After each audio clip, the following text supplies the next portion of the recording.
Hello, and welcome to Nighttime Biographies.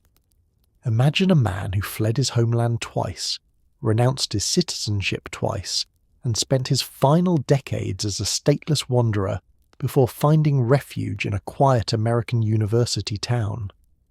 Picture someone whose wild hair and rumpled sweaters became the universal symbol of genius, yet who failed his first university entrance exam and couldn't find an academic job for years after graduation. Consider a mind that could grasp the fabric of space-time itself, that could see what no human had seen before, the very structure of reality bending and flowing like water, yet struggled with the everyday chaos of marriage, fatherhood, and human connection. This is Albert Einstein.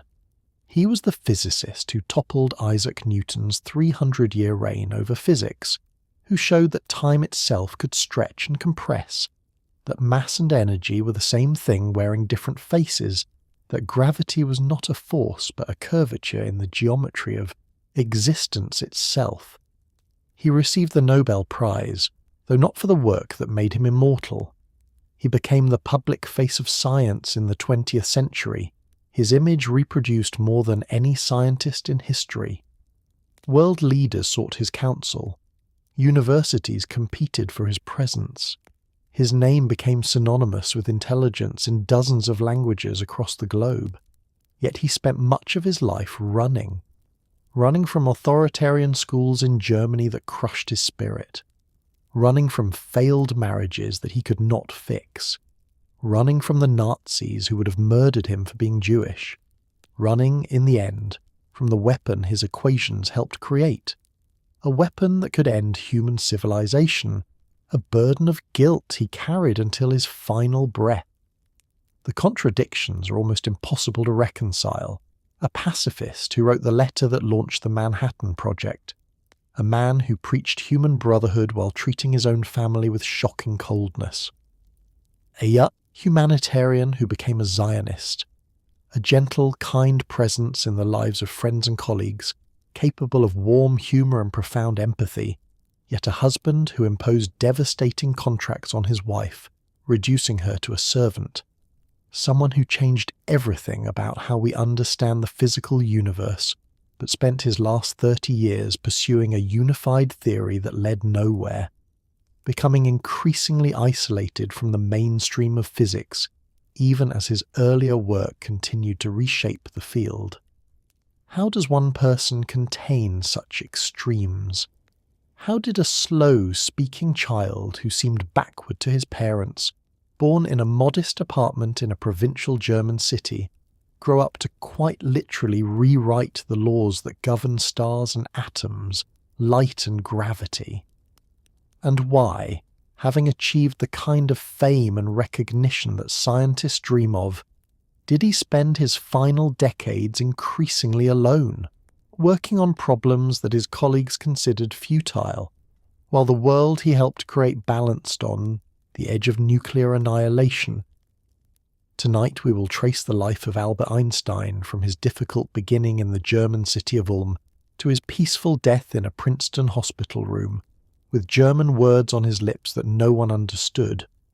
We will follow him through the rigid schools that nearly broke him, through the patent office where he wrote the papers that changed physics, through fame and exile and war, through 2 marriages and 3 children, through the horror of watching his equations lead to Hiroshima, and finally to his last quiet years on Mercer Street, still searching for the unified theory that would explain everything, still playing his violin, still sailing his little boat on the lake, growing ever more remote from the world even as the world celebrated him as the embodiment of human genius.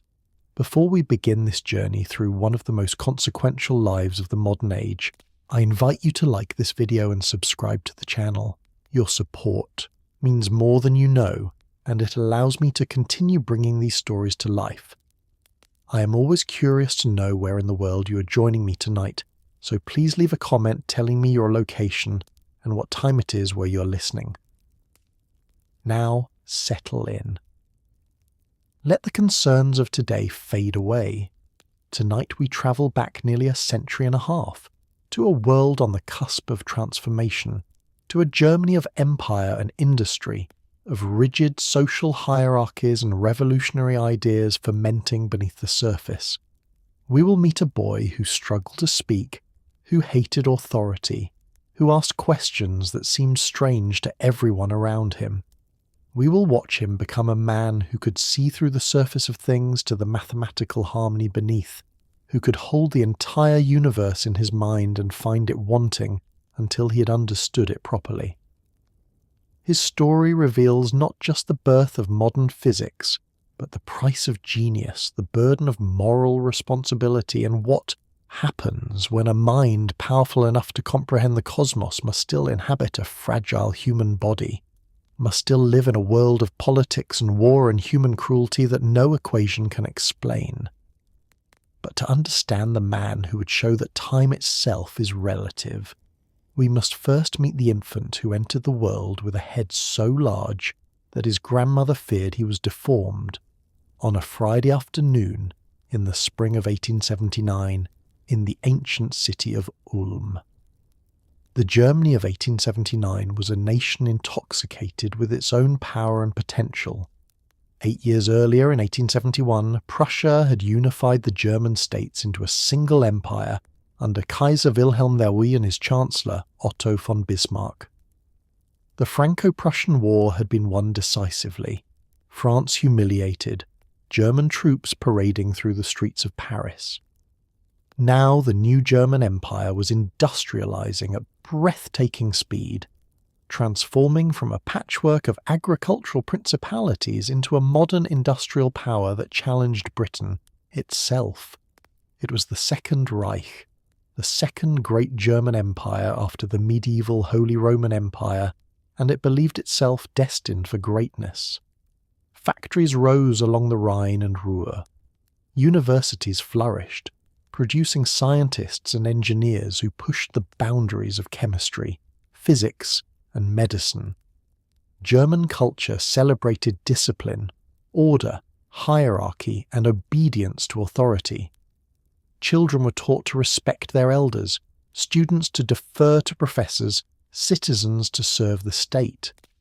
Into this world of iron and order, of strutting militarism and rigid social structure, Albert Einstein was born on March 14th, 1879, in the city of Ulm, in the Kingdom of Württemberg, in the southern part of the German Empire. Ulm was an ancient city on the Danube River, famous for its towering cathedral with the highest church spire in the world, a monument to medieval ambition rising hundreds of feet into the sky. The city had perhaps 50,000 inhabitants, a mixture of old, medieval quarters with narrow winding streets and newer industrial districts where factories produced textiles and machinery. The Einstein family lived in a modest apartment on Bahnhofstrasse, Railway Station Street, a name that captures the era perfectly, the old world meeting the new, medieval cities now connected by networks of steel rails carrying steam engines and commerce. The building was nothing grand, a simple residential structure in a respectable but not wealthy part of the city, home to shopkeepers and clerks and small businessmen trying to make their way in the booming German economy. Hermann Einstein, Albert's father, was 32 years old when his first child was born. He was a cheerful, optimistic man, kind-hearted but not particularly successful in business. Hermann came from a Jewish family in the Swabian region of southern Germany, people who had lived in the area for generations. His own father had run a small textile business. Hermann had tried various commercial ventures, selling feather beds at first, then moving into the emerging electrical business with his brother Jakob, who had engineering training. Hermann had dreams of prosperity but lacked the ruthless drive and business acumen that would have made those dreams real.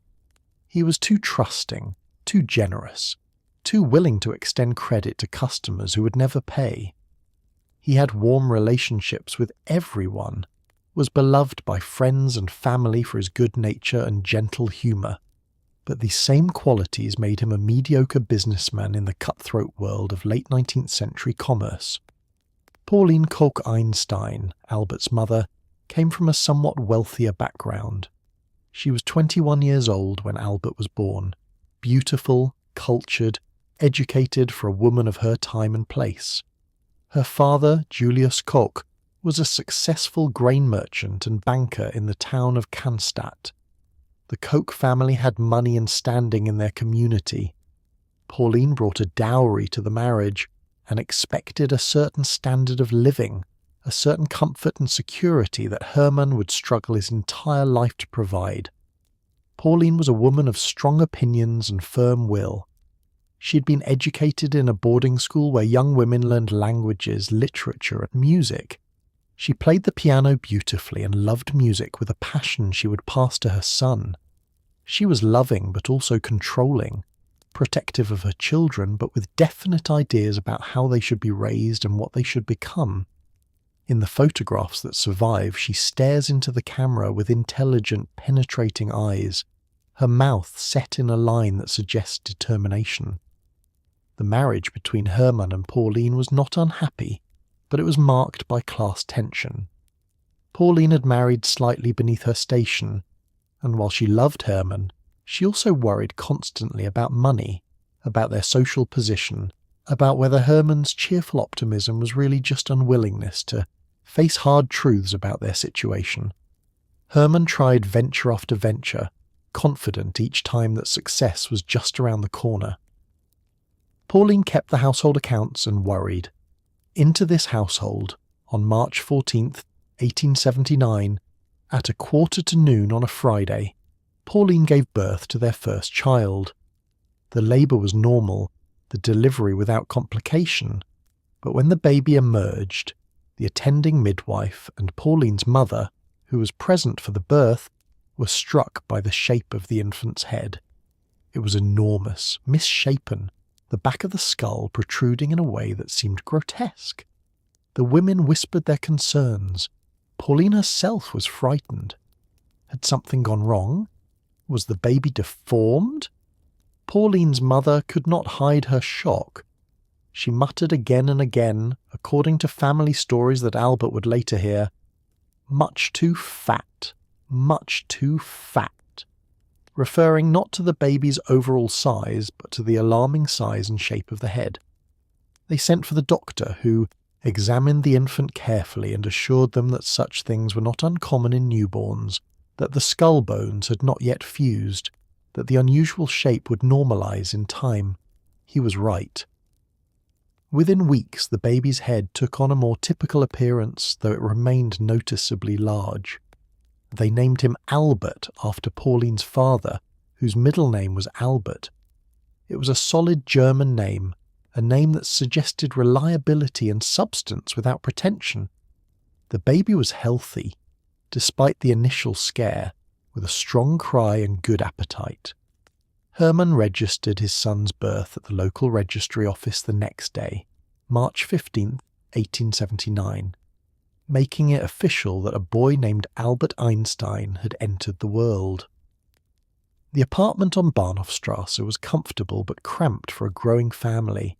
Hermann's electrical business with his brother Jakob was doing moderately well, providing steady income if not wealth. The business manufactured and installed electrical lighting systems, a new technology that was transforming cities across Europe. Electric light was still novel in 1879, the very year that Thomas Edison demonstrated his carbon filament lamp. The Einstein brothers were part of this new industry, hoping to ride the wave of progress to prosperity. But Ulm proved too small for their ambitions. When Albert was just over a year old, 15 months, the family moved to Munich, the capital of Bavaria, a much larger city with far greater opportunities for an electrical business. In Munich, the Einstein brothers established a more substantial operation, Einstein and CGE, manufacturing dynamos and electrical equipment. They secured contracts to install electrical lighting in beer gardens, shops and public buildings.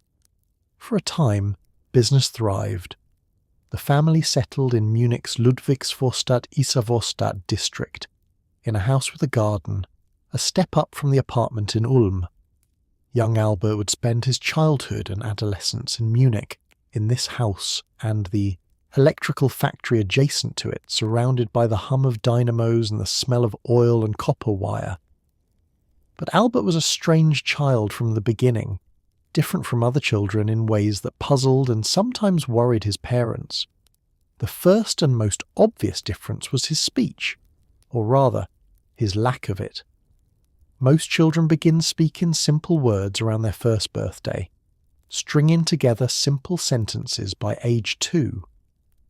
Albert was silent. He babbled as an infant, made sounds but formed no words. His first birthday passed with no speech. His second birthday passed. Still nothing. Pauline and Hermann grew concerned, then alarmed. Was something wrong with the boy's mind? Was he deaf, perhaps, though he seemed to respond to sounds? They consulted a doctor who could find no physical cause for the delay, but offered no explanation and no comfort. The boy seemed intelligent in other ways. His eyes followed moving objects. He could manipulate toys with his hands. He understood when they spoke to him, following simple instructions, but he would not speak.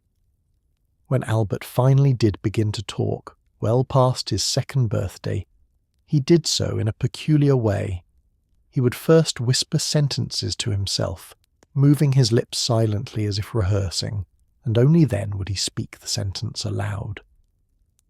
He continued this strange habit for years, into early childhood, earning him the nickname Der Deperte among family members, which translates roughly as the dopey one.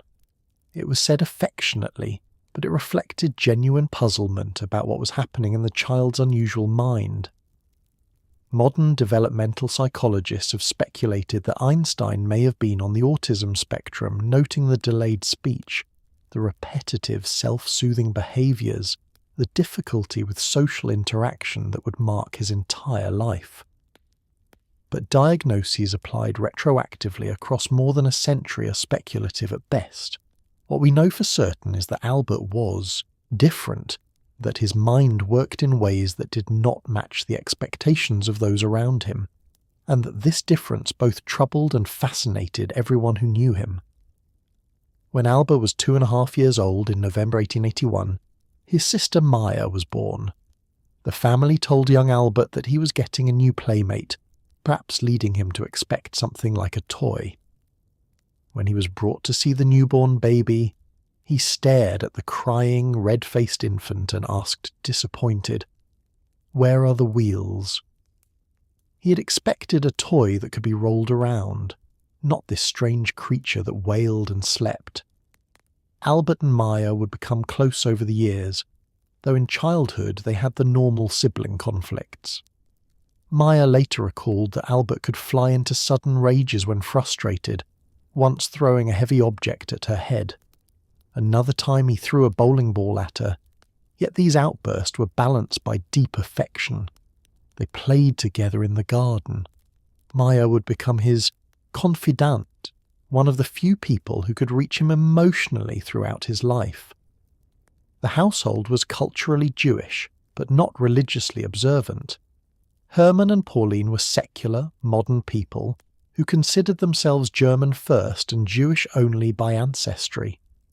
They did not keep a kosher home. They celebrated Christmas alongside Hanukkah. Hermann was an atheist, or close to it, dismissing religious ritual as superstition. This was common among educated, assimilated German Jews in the late 19th century, people who wanted to be part of modern German culture and saw religious tradition as an obstacle to full integration into German society. However, when Albert reached school age, his parents decided to send him to a Catholic elementary school. This seems paradoxical, but the Catholic school was simply the nearest and best primary school in their Munich neighbourhood. Germany's confessional school system meant most schools had religious affiliations, but for secular, families, This was less important than the quality of education. Albert started at the Peterschule in 1885, when he was 6 years old. He hated it from the first day. German schools of the era were authoritarian institutions that emphasized rote memorization, rigid discipline, and unquestioning obedience to teachers. Students sat in rows, recited lessons in unison, were rapped on the knuckles for errors, and learned that questioning a teacher was impudence worthy of punishment. For a boy with Albert's temperament, independent-minded and already inclined to challenge assumptions, it was torture. He was the only Jewish child in his class, and though the teachers treated him fairly enough, the other students did not. They mocked him as a Jew, made cruel jokes, excluded him from their games. Anti-Semitism was casual and common in Germany, not yet the violent hatred it would become under the Nazis, but pervasive enough that Jewish children learned early that they were different, that they did not fully belong no matter how German they felt. Albert withdrew into himself. He had few friends. He played alone at recess, lost in his own thoughts. His teachers found him inattentive, disobedient not through active rebellion, but through passive resistance. A child who simply seemed elsewhere, his mind drifting while lessons droned on. He did his work adequately, but showed no particular brilliance. Nothing in his early school performance suggested he was anything other than an ordinary, perhaps slow, student with mild behaviour problems. But at home, something else was happening, something that would change everything. When Albert was about 5 years old, Hermann showed him a compass. It was a simple pocket compass, the kind sailors and travellers carried. Hermann placed it in Albert's hand, and the boy stared transfixed as the needle swung and settled, always pointing north, no matter how he turned the compass. He was mesmerized. Something invisible was acting on them. Needle, an invisible force reaching through empty space, through the brass case of the compass, through his hand, pulling the needle to always point the same direction. There was nothing touching the needle, yet it moved. The experience shook him profoundly. Years later, he would describe this moment as one of the deep wonders of his childhood, the realization that there were hidden forces in the universe, invisible structures beneath the surface of things. The second great influence came through a young medical student named Max Talmud, who began visiting the Einstein household for dinner every Thursday evening. It was a Jewish tradition for families to invite poor students for a meal, and the Einsteins, though not religious, maintained this custom. Max was in his early 20s, studying medicine at the University of Munich, brilliant and enthusiastic, delighted to find in young Albert a mind hungry for knowledge. Max brought books. He brought a geometry textbook when Albert was 12, expecting it would take the boy months to work through it. Within weeks, Albert had devoured the entire book and solved every problem. He had taught himself geometry, grasped the proofs, understood the relationships between lines and angles and shapes with an ease that astonished Max. Math came naturally to Albert in a way that language never had. Where words were clumsy and imprecise, mathematical relationships were clean, perfect, beautiful. Max brought more books. He brought popular science books explaining the laws of physics, the nature of light, the motion of planets. He brought philosophy, introducing Albert to Kant's critiques. Albert read voraciously, asking questions that showed unusual depth of thought. Max later recalled that soon enough, Albert's mathematical abilities had soared so high that Max could no longer follow his work. The student had become unteachable by his teacher within a few years. Albert began teaching himself higher mathematics, calculus, and advanced algebra using books that Max helped him obtain. By age 14, he had mastered integral and differential calculus, mathematical tools that most students do not encounter until university. He worked through the problems alone, in his room, finding in mathematics a kind of sanctuary, a realm of pure logic where everything made sense, where questions had definite answers that could be proven, where there was no ambiguity or authoritarian decree, only truth. At home, music provided another sanctuary. Pauline insisted that Albert learn to play the violin, beginning lessons when he was 6 years old. At first he hated it, finding the drills and exercises tedious. But then, when he was 13, he discovered Mozart. Something about Mozart's compositions spoke to him directly. The mathematical elegance of the music, the precision and beauty combined. He fell in love with Mozart and through Mozart with the violin. He would play for the rest of his life, turning to his violin in moments of stress or when wrestling with difficult problems. Music and mathematics were linked in his mind, both expressions of underlying harmony. But even as Albert was discovering mathematics and music, his formal education was becoming unbearable. At age 10, he entered the Luitpold Gymnasium in Munich, the secondary school that would prepare him for university. The gymnasium was even more rigid than his elementary school, emphasizing classical languages, rote memorization, and military-style discipline. Students were expected to sit motionless for hours, reciting Latin declensions and Greek verb forms, absorbing facts without question or creativity. For Albert, it was suffocating. He loathed the mindless repetition, the emphasis on memorization over understanding, the arrogant teachers who demanded obedience and punished independent thought. He began to rebel in small ways, not through outright defiance, but through a kind of passive non-cooperation that drove his teachers to fury. He asked awkward questions, he pointed out contradictions in lessons. He made clear through his attitude that he considered much of what they were teaching to be worthless.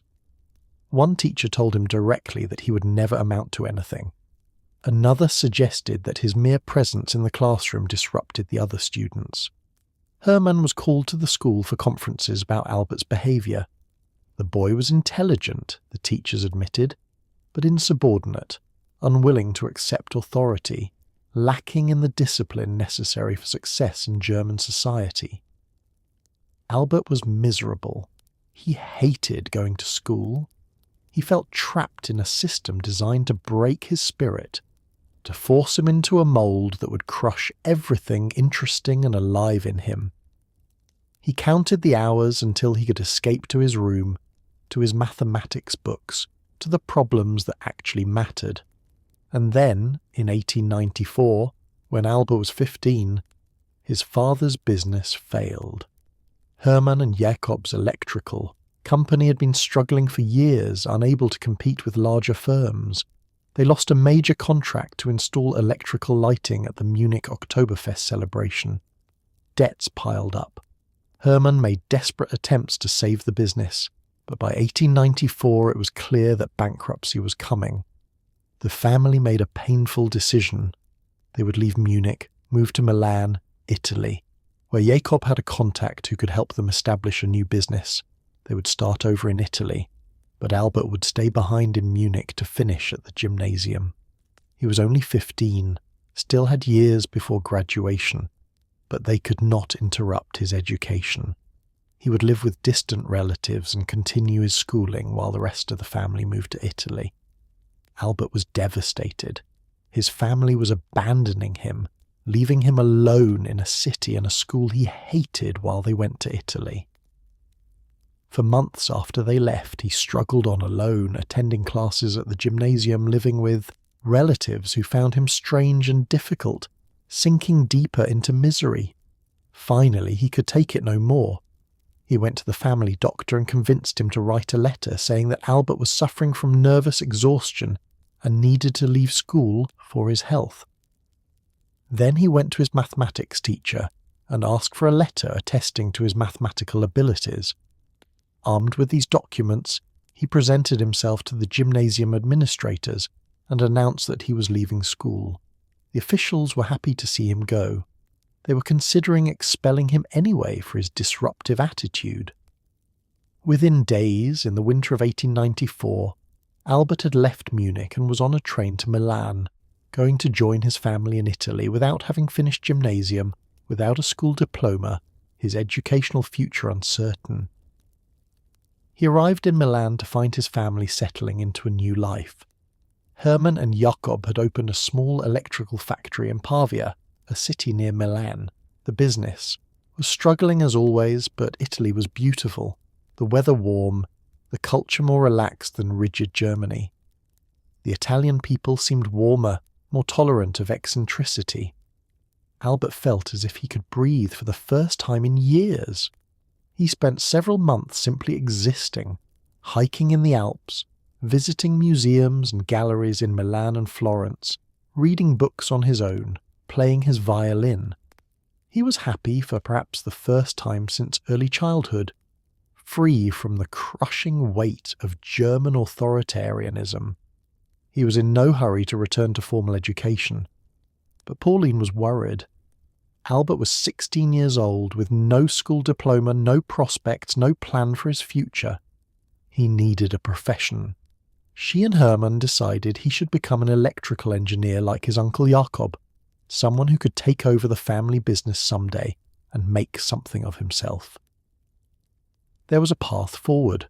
Switzerland had an excellent technical university, the Eidgenössische Polytechnische Schule in Zurich, the Swiss Federal Polytechnic School, later renamed the Swiss Federal Institute of Technology, or ETH. The Polytechnic had a liberal entrance policy. Students could take an entrance examination, and if they passed, they could be admitted even without a gymnasium diploma. Albert was clearly gifted in mathematics and physics. If he could pass the exam, he could get the education he needed. In the autumn of 1895, 16-year-old Albert Einstein travelled to Zurich to take the Polytechnic entrance examination. He was confident in his mathematical abilities. He was brilliant at mathematics and physics, far ahead of most students his age. Surely he could pass. He failed. He excelled in the mathematics and physics sections of the exam, scoring the highest marks. But he failed the other sections, French, chemistry, biology. His overall score was insufficient for admission. The examiners recognised his unusual talent in mathematics and physics, but the rules were clear. He had not passed. However, the director of the Polytechnic, Albin Herzog, saw something special in the boy. He told Albert that if he would spend a year completing his secondary education at a Swiss school, earning the equivalent of a gymnasium diploma, he would be admitted to the Polytechnic the following year without needing to retake the entrance exam. There was a good school in Aarau, a small town in northern Switzerland, about 40 kilometres west of Zurich. The school was run by Jost Winterler, a progressive educator who believed in nurturing students' natural curiosity rather than crushing them into conformity. The atmosphere at the school was liberal, almost bohemian compared to German schools. Students were encouraged to think independently, to question, to explore ideas. Albert enrolled at the Aarau Cantonal School in the fall of 1895. He boarded with the Winterler family, whose home was warm and welcoming. Jost Winterler was a kind, open-minded teacher who recognised Albert's gifts and gave him the room to develop. The Winterler household was filled with music and conversation and laughter, everything the rigid German schools had lacked. For the first time, Albert thrived in school. The teaching methods at Aarau emphasised understanding for memorisation, encouraged students to ask questions, valued creative thinking.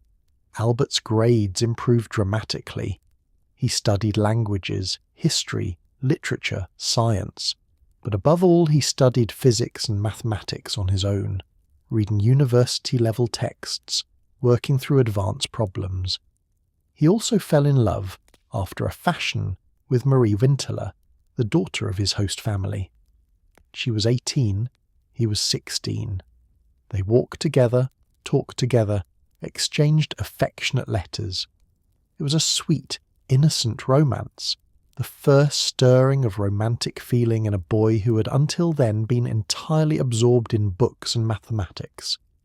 Marie thought they had an understanding that they might marry someday. But Albert's feelings were not as deep as hers.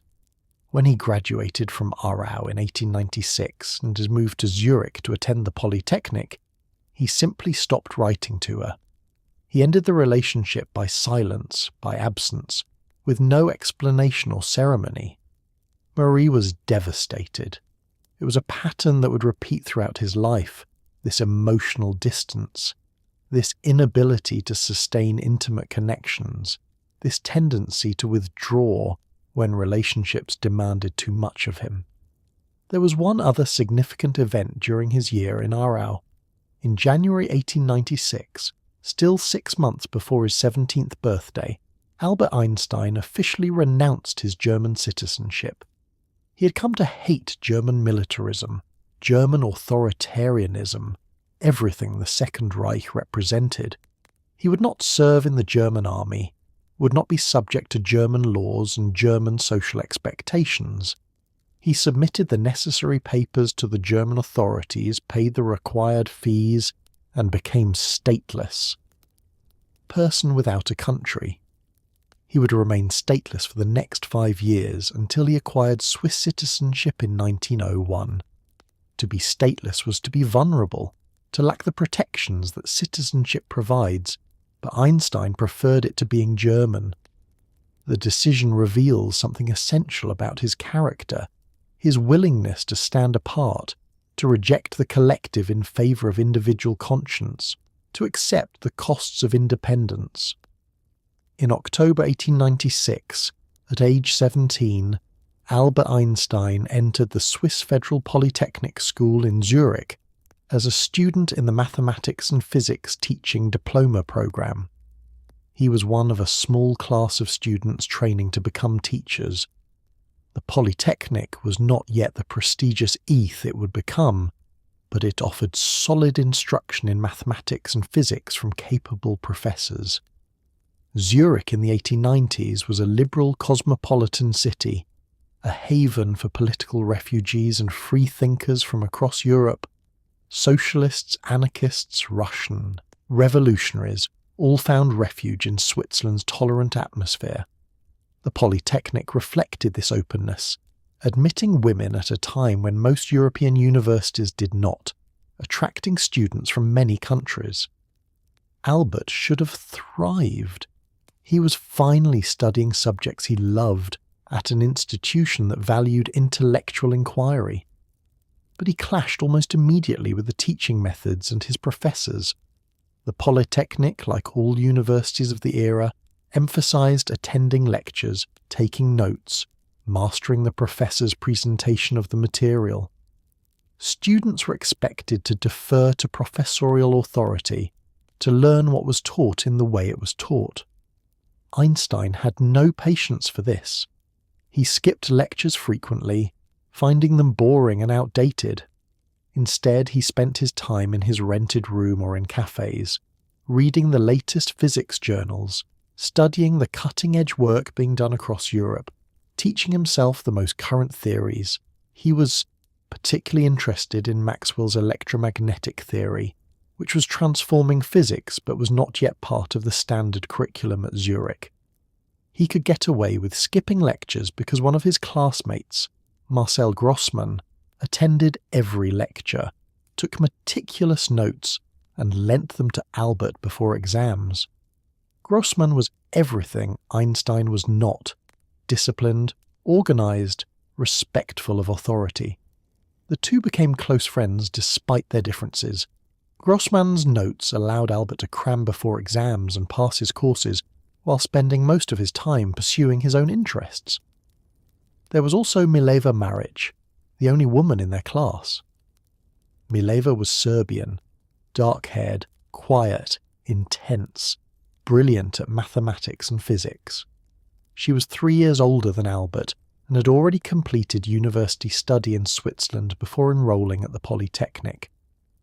She had a slight limp from a childhood tubercular infection of the hip bone and a reserved, melancholy, temperament that masked fierce intelligence. Albert was drawn to her. Here was someone who understood mathematics, who could discuss physics, who was serious and intellectual and utterly unlike the silly girls he had known. They studied together, worked through problems together, took long walks discussing electromagnetic theory and philosophy. A deep friendship developed that slowly became romantic. But their relationship was complicated from the start. Albert's mother, Pauline, was horrified when she learned that her son was involved with this older, Serbian, Orthodox Christian woman who walked with a limp. Pauline had ambitions for Albert's marriage, hoping he would marry someone from a good German Jewish family, someone who would be a proper wife and help him rise socially. Mileva was everything Pauline did not want: foreign, poor, from the wrong religion, physically imperfect. Pauline fought the relationship viciously. She wrote angry letters. When Albert visited his family, she subjected him to scenes, weeping and shouting that he was ruining his life, that Mileva was unsuitable, that the marriage would be a disaster. The opposition from his family only made Albert more determined, more attached to Mileva, seeing in their relationship an act of independence, a rejection of his mother's control. Albert graduated from the Polytechnic in July 1900, earning his teaching diploma. His grades were good, but not outstanding. His professors found him talented, but difficult, too independent, too dismissive of established methods. When Albert sought recommendations for academic positions, his professors were lukewarm. They had students they liked better, students who had attended their lectures and shown proper respect. As a result, Einstein could not find an academic position. He applied to universities across Switzerland and Germany. Every application was rejected or went unanswered. Graduates of the Polytechnic normally had little trouble finding positions as secondary school teachers or university assistants, but Einstein was different. He had antagonized the very people who could have helped him. For 2 years after graduation, from 1900 to 1902, Einstein drifted. He took temporary tutoring jobs, teaching mathematics and physics to children. He was fired from one position for criticizing the student's mother. He lived in cheap rooms, struggled to pay rent, depended on loans from friends. His father's business failed again in Italy, and Hermann could not send money. It was a low, desperate time. Worse, his relationship with Mileva was causing a crisis. Mileva had failed her final exams at the Polytechnic twice. She did not receive her diploma. Whether the failures were due to inadequate preparation, to the bias of male professors against female students, or to emotional distress over her relationship with Albert, we cannot know. But the failures ended her hope of an academic career. She had sacrificed everything to study physics, defying her family's expectations for a Serbian woman, enduring the hostility of male classmates and professors, and now she had nothing to show for it. In early 1902, Mileva discovered she was pregnant. She was 26 years old, unmarried, living in scandal with a man whose family despised her, in a foreign country, with no money and no prospects. She returned to her family's home in Novi Sad, Serbia, to give birth. In January 1902, she delivered a daughter, whom they called Liesel. What happened to Liesel Einstein remains one of the mysteries of Einstein's life. The child was never brought to Switzerland. Mileva returned without her after a few months. The baby may have been given up for adoption, or she may have died of scarlet fever in infancy. A letter Albert wrote in September 1903 mentions the child having scarlet fever. After that, Liesel vanishes from the historical record. Albert never mentioned her again in his correspondence, never spoke of her to his later children or to friends. She became a secret, a ghost. In June 1902, just as Einstein's situation seemed most hopeless, Marcel Grossmann's father did him an extraordinary kindness. Grossman's father knew the director of the Swiss Federal Patent Office in Bern and recommended Einstein for a position. The job was as a technical expert third class, examining patent applications for new inventions and determining whether they were novel enough to deserve legal protection. It was not a glamorous position. It was a civil service job, a bureaucratic post that had nothing to do with university physics. But it paid a steady salary, 3,500 Swiss francs a year, enough to live on modestly. Einstein, desperate for any employment, accepted immediately and moved to Bern. He started work at the Patent Office on June 23, 1902. The Patent Office would be his home for the next 7 years, from 1902 to 1909. These would be the most creative years of his life, the years when he produced the work that changed physics forever.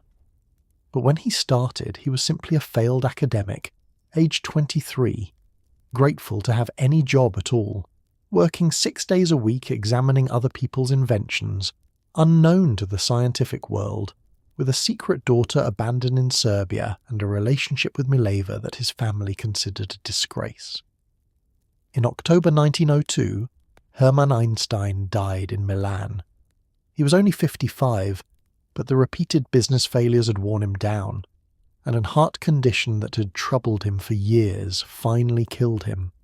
On his deathbed, Hermann gave his blessing to Albert's marriage to Mileva. Perhaps Hermann knew he was dying and wanted to give his son peace. Perhaps he simply gave up the fight. Either way, his permission removed the last obstacle. In January 1903, Albert and Mileva were married in a small civil ceremony in Bern. No family members attended. They took a small apartment and began married life. In May 1904, their son Hans Albert was born, a healthy baby, whom Albert adored. The existence of Liesl remained a secret from everyone in their new life in Switzerland. The years from 1902 to 1905 were years of grinding routine punctuated by moments of transcendent insight. Einstein went to the patent office every morning 6 days a week.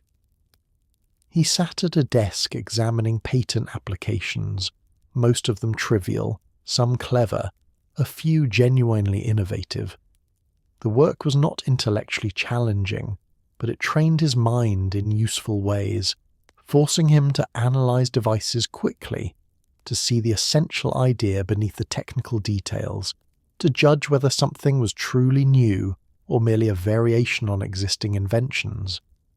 More importantly, the patent office gave him stability and time.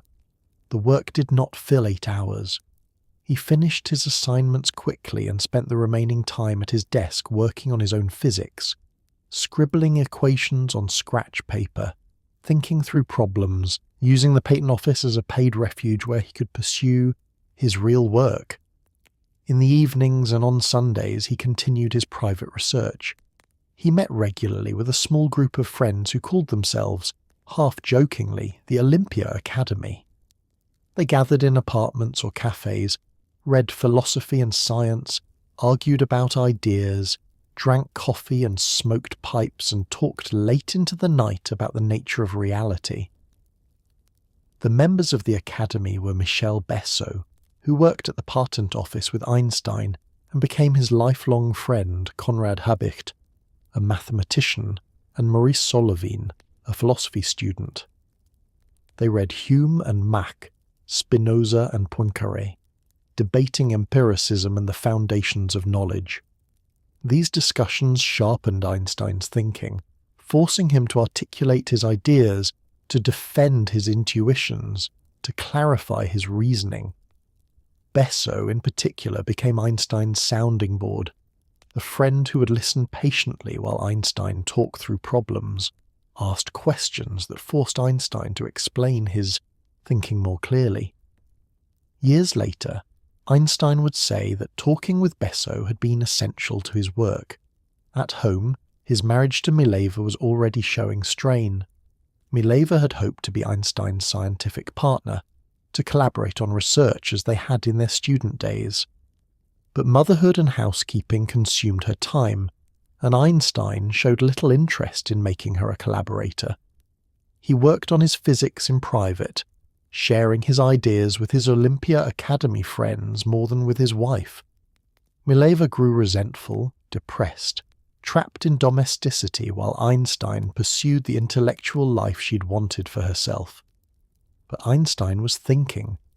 He was thinking about light, about atoms, about time and space, about the fundamental structure of physical reality. He was reading the latest work by Max Planck on black body radiation, by Hendrik Lorentz on electromagnetic theory, by Ernst Mach on the philosophy of science. He was questioning assumptions that no one else questioned, seeing contradictions that no one else noticed. He asked himself simple questions that turned out to have revolutionary answers. What is time? How do we know that two events happen simultaneously? What does it mean for something to move? What is the relationship between matter and energy? These questions had troubled him since adolescence. Now, finally, he was finding answers. The year 1905 would later be called Einstein's Annus Mirabilis, his miracle year, the year when a 26-year-old patent clerk in Bern published 4 papers that would change physics forever. The first paper appeared in March. The journal was Annalender Physik, the leading German physics journal. The paper was titled On Heuristic Viewpoint Concerning the Production and Transformation of Light. In it, Einstein proposed something radical, that light was not a continuous wave as everyone believed, but consisted of discrete packets of energy, which he called quanta. The wave theory of light was settled science, confirmed by centuries of experiments. Light behaved like a wave, creating interference patterns, diffracting around obstacles. James Clerk Maxwell's electromagnetic theory, the triumph of 19th century physics, treated light as electromagnetic waves. Everyone accepted this, but Einstein saw a problem. When light interacted with matter, when atoms absorbed or emitted light, the wave theory did not match observations. There was an effect called the photoelectric effect, where light striking a metal surface caused electrons to be emitted. According to wave theory, brighter light, which meant higher intensity waves, should give electrons more energy. But experiments showed that was not what happened. The energy of emitted electrons depended only on the frequency of the light, its colour, not its brightness. Blue light, even dim blue light, produced energetic electrons. Bright red light produced nothing. Einstein proposed that light came in discrete bundles, quanta, each quantum carrying an energy proportional to the frequency of the light. When a light quantum struck an electron, it transferred all its energy to that electron in a single interaction, like a billiard ball collision. Brighter light meant more quanta, so more electrons would be emitted, but the energy of each electron depended only on the energy of the individual quantum that hit it, which depended on the frequency. It was a beautiful solution that explained the photoelectric effect perfectly. It also contradicted everything physicists thought they knew about light. The idea that light could be both a wave, as Maxwell's equations and interference experiments proved, and a particle, as the photoelectric effect suggested, was absurd. Light had to be one or the other. It could not be both. Einstein's contemporaries rejected the light quantum hypothesis almost unanimously. Even Max Planck, who had introduced the quantum concept in a limited way to explain black body radiation, thought Einstein had gone too far. For years, the light quantum was dismissed as a wrong turn, an interesting idea that could not be correct because it violated too much established physics. But Einstein was right. The light quantum, later called the photon, would become a cornerstone of quantum mechanics. And in 1921, 16 years after the paper was published, Einstein would receive the Nobel Prize in physics, specifically for his explanation of the photoelectric effect. The second paper, published in May, was less revolutionary but equally important. It was titled On the Movement of Small Particles Suspended in a Stationary Liquid, as required by the molecular kinetic theory of heat. The paper explained Brownian motion, the erratic jiggling of a microscopic particle suspended in water, which had been observed since the 1820s but never properly explained. Einstein showed that Brownian motion was caused by collisions between the visible particles and invisible water molecules. The water molecules were in constant random thermal motion, bouncing off each other and off the larger particles. These countless random collisions from different directions caused the visible particles to jiggle unpredictably. More importantly, Einstein's mathematical treatment of Brownian motion made it possible to calculate the size of atoms and molecules and to prove that they really existed. In 1905, despite 2 centuries of atomic theory and chemistry, not all scientists accepted that atoms were real physical objects rather than convenient fictions. Einstein's paper provided a way to measure atoms through their effects on Brownian motion. When experiments confirmed Einstein's predictions, the reality of atoms could no longer be doubted. The third paper appeared in June. It was titled On the Electrodynamics of Moving Bodies, and it introduced what would become known as the special theory of relativity. Of all Einstein's 1905 papers, this was the one that would make him famous, the one that would revolutionize physics, the one that would overturn 3 centuries of Newtonian mechanics. Einstein started with a simple observation. Maxwell's equations describing electromagnetism predicted that light travelled at a constant speed, about 300,000 kilometers per second. But according to Newton's physics, velocities should add. If you run toward a light source, the light should appear to approach you faster than if you stand still. If you run away from a light source, the light should appear to approach you more slowly. This was common sense, confirmed by everyday experience with moving objects. But Maxwell's equations said the speed of light was constant, always the same regardless of the motion of the source or the observer. Experiments, most famously the Michelson-Morley experiment of 1887, confirmed this. Light always travelled at the same speed regardless of the Earth's motion through space. This seemed to contradict Newton's laws of motion, most. Physicists tried to save both Newton and Maxwell by introducing patches and complications, most notably the idea of a luminiferous ether, an invisible medium filling all space through which light waves propagated. Einstein took a different approach. He accepted that the speed of light was truly constant, and asked what that meant for our understanding of space and time. His answer was startling. Time and space were not absolute as Newton had assumed. They were relative to the observer's state of motion. 2 observers moving relative to each other would measure time differently. They would measure distances differently.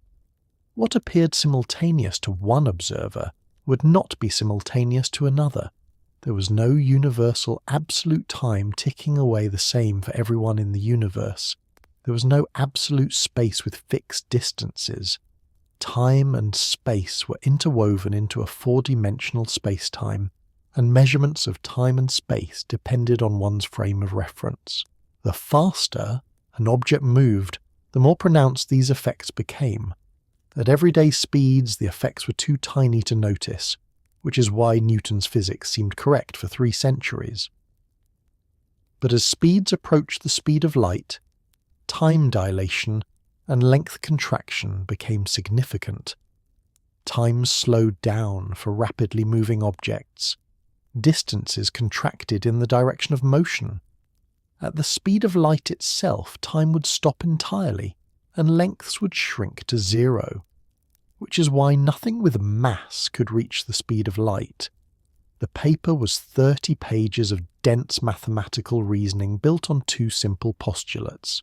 First, that the laws of physics are the same in all inertial reference frames, frames moving at constant velocity, and second, that the speed of light in vacuum is constant for all observers. From these two principles, Einstein derived a complete revision of mechanics, showing that velocities did not simply add as Newton thought, that mass increased with velocity, that simultaneity was relative, that space and time were unified. The paper barely mentioned Maxwell or previous work on electrodynamics. Einstein presented his theory as if he had invented it whole, though in fact, many of the mathematical transformations he used, the Lorentz transformations, had been derived earlier by Hendrik Lorentz and Henri Poincaré. But what Einstein saw, and what others had missed, was that these transformations represented a fundamental revolution in our understanding of space and time, not just a mathematical trick to make Maxwell's equations work in moving frames. The response was muted. Most physicists did not know what to make of the paper. It was published in a reputable journal, so it was read, but it seemed too strange, too radical. Surely time could not really be relative. Surely there was one absolute time, one true simultaneity, even if we could not measure it. The idea that time itself bent and stretched depending on motion was philosophically disturbing. A few physicists recognized immediately that Einstein had done something extraordinary. Max Planck, the most respected physicist in Germany, read the paper carefully and grasped its significance. He began corresponding with Einstein and discussing the theory with his colleagues. Gradually, a few other physicists began to take the theory seriously, testing its predictions, exploring its implications. Then in September 1905, Einstein published a short follow-up paper, just 3 pages long, titled, "Does the inertia of a body depend upon its energy content?" This paper introduced what would become the most famous equation in physics, E(m)c2, energy equals mass times the speed of light squared. Einstein showed that his special theory of relativity implied that mass and energy were equivalent, 2 forms of the same thing. Mass was concentrated energy. Energy had mass. If an object emitted energy, say by radiating light, its mass decreased. If an object absorbed energy, its mass increased. The amount of energy equivalent to a given mass was enormous because C2, the speed of a light squared, was such a huge number. This insight would have staggering implications. It explained where the sun and stars got their energy, by converting tiny amounts of mass into enormous amounts of radiant energy through nuclear fusion. It made possible nuclear power and nuclear weapons, where small amounts of matter converted to energy could level cities.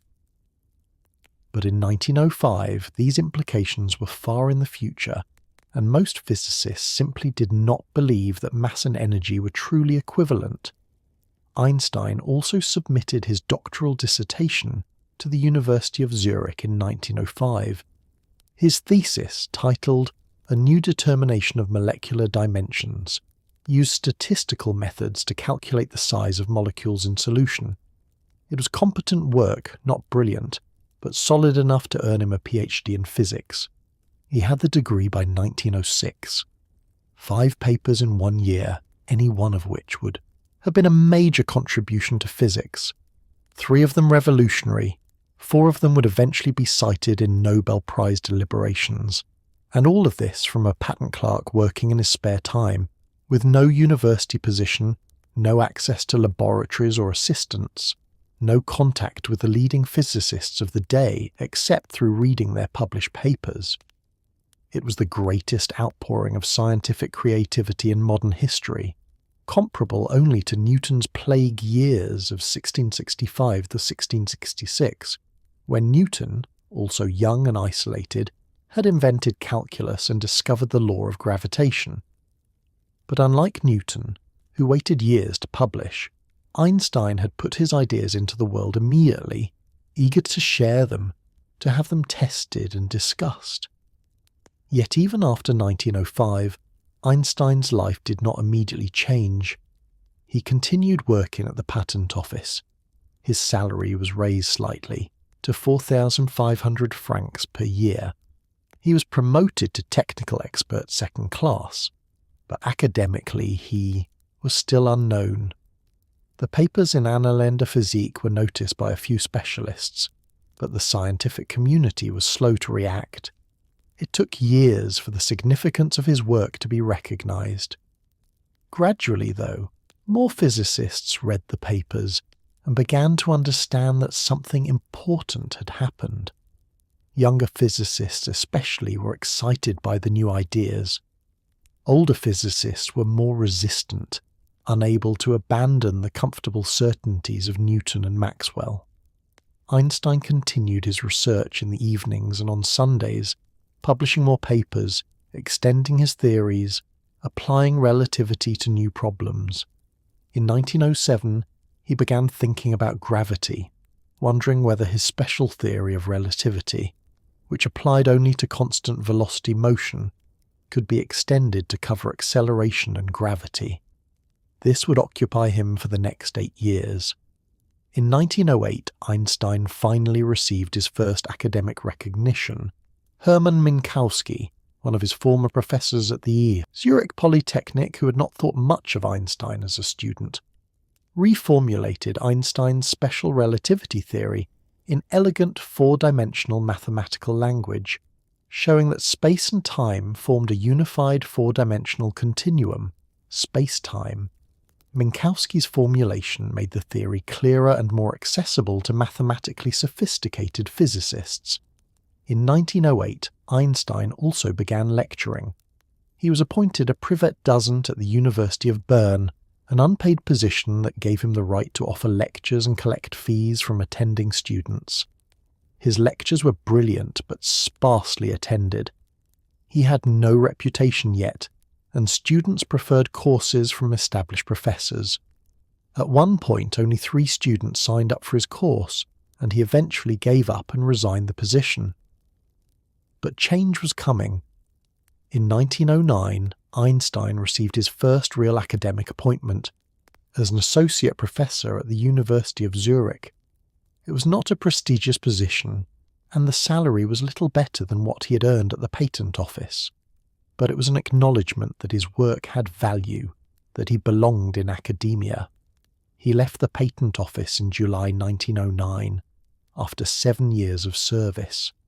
He would later say that his time there had been valuable, that the work had trained his thinking in useful ways, that the stability and freedom from academic politics had allowed him to develop his ideas without pressure. But he was glad to leave, ready to devote himself fully to physics. At Zurich, Einstein thrived for a time. He taught courses in mechanics and thermodynamics, developed a reputation as an inspiring if disorganized lecturer, continued his research. But the position was not quite right. The teaching load was heavy, the pay modest, the resources limited. Then in 1911, Einstein received an offer from the German University in Prague, one of the 2 universities in the city of Prague in what was then part of the Austro-Hungarian Empire. The position was a full professorship with a good salary, better facilities, lighter teaching duties. Einstein accepted and moved with Mileva and their 2 sons, Hans Albert and Eduard, who had been born in 1910, to Prague. Prague was a beautiful city but a troubled one, full of ethnic and linguistic tensions between Czechs and Germans, Jews and Christians. Einstein found the rigid social hierarchies oppressive, reminiscent of the German society he had left as a teenager. Mileva was miserable, isolated, struggling with depression, feeling that Einstein neglected her and the children for his work. But scientifically, Einstein's time in Prague was productive. He published several important papers on the quantum theory of radiation and on the bending of a light by gravity. He predicted that light from distant stars would be bent as it passed near the sun, and that this bending could be measured during a solar eclipse. This prediction would later make him world famous. By 1912, Einstein was eager to leave Prague. When his old school, the ETH in Zurich, offered him a full professorship, he accepted immediately. He returned to Zurich, to the city where he had studied, where he had the happiest memories, where his closest friend Marcel Grossmann still worked as a professor of mathematics. At the ETH, Einstein had access to the mathematician he needed. He was working on extending his special theory of relativity to cover gravity and acceleration, what would become general relativity.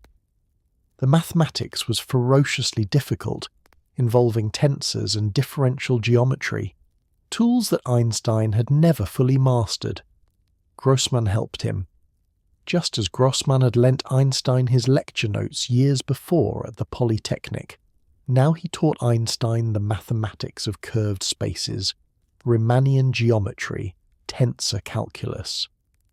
Together, they worked through the problem, trying to find the right mathematical language to express Einstein's physical intuition that gravity was not a force, but a curvature of space-time itself. But even as Einstein was making progress on what would be his greatest work, his personal life was collapsing. His marriage to Mileva had deteriorated beyond repair. They fought constantly. Mileva resented Einstein's total absorption in his work, his emotional distance, his neglect of family responsibilities. Einstein found Mileva's depression and bitterness unbearable, felt trapped in a loveless marriage, blamed her for his unhappiness.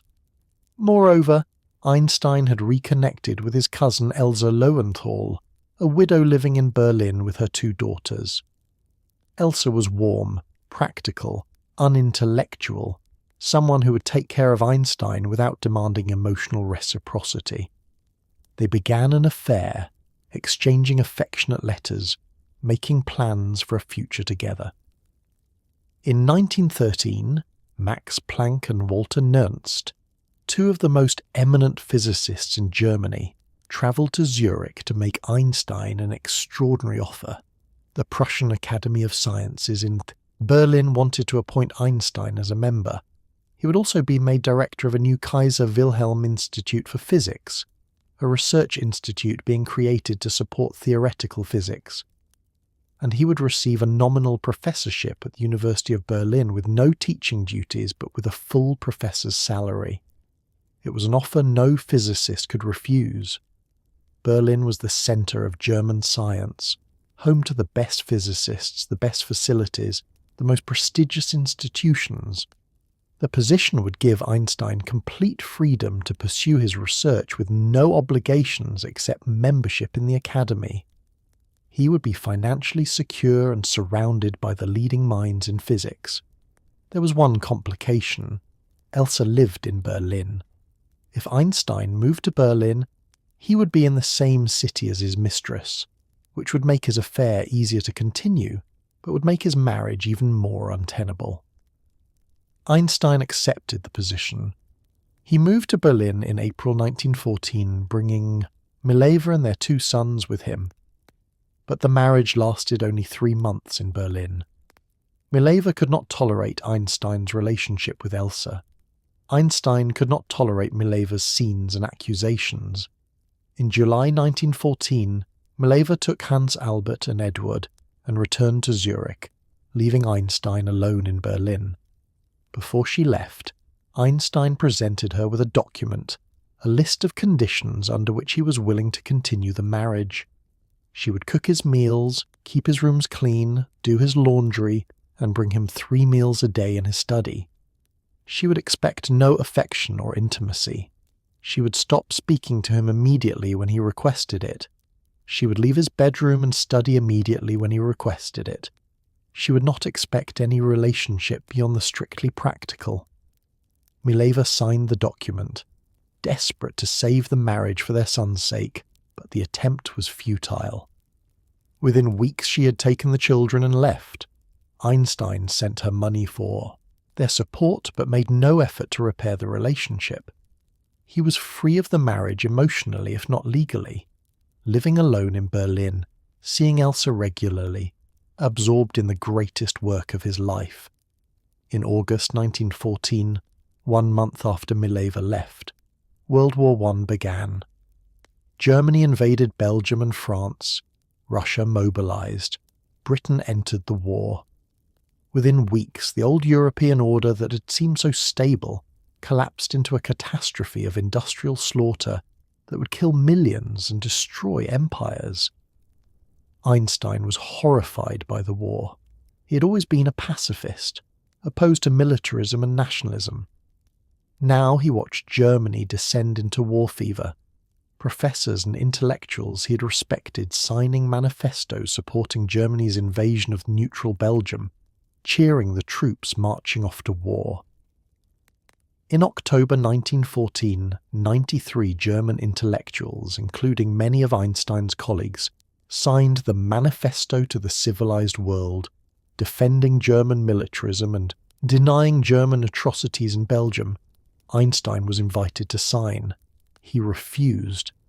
Instead, he signed a counter-manifesto, a call for peace and international cooperation, signed by only 4 people. It was an act of courage in wartime Berlin, where dissent could mean imprisonment. But even as the war raged, Einstein worked on his theory of general relativity. The work was exhausting, the mathematics brutally difficult. He struggled for years to find the right equations, making false starts, discovering errors, starting over. He was driven by the conviction that gravity must be understood geometrically, that massive objects curve space-time, and that this curvature is what we experience as gravity.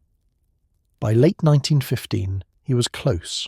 In November 1915, Einstein presented a series of lectures at the Prussian Academy, working through the mathematics, refining his equations week by week. On November 25, 1915, he presented the final field equations of general relativity, the mathematical description of how matter and energy curve space-time, and how that curvature determines the motion of objects. The equations were beautiful and terrifying in their complexity. They replaced Newton's simple inverse square law of gravitation with a set of 10 coupled nonlinear partial differential equations relating the curvature of space-time to the distribution of matter and energy.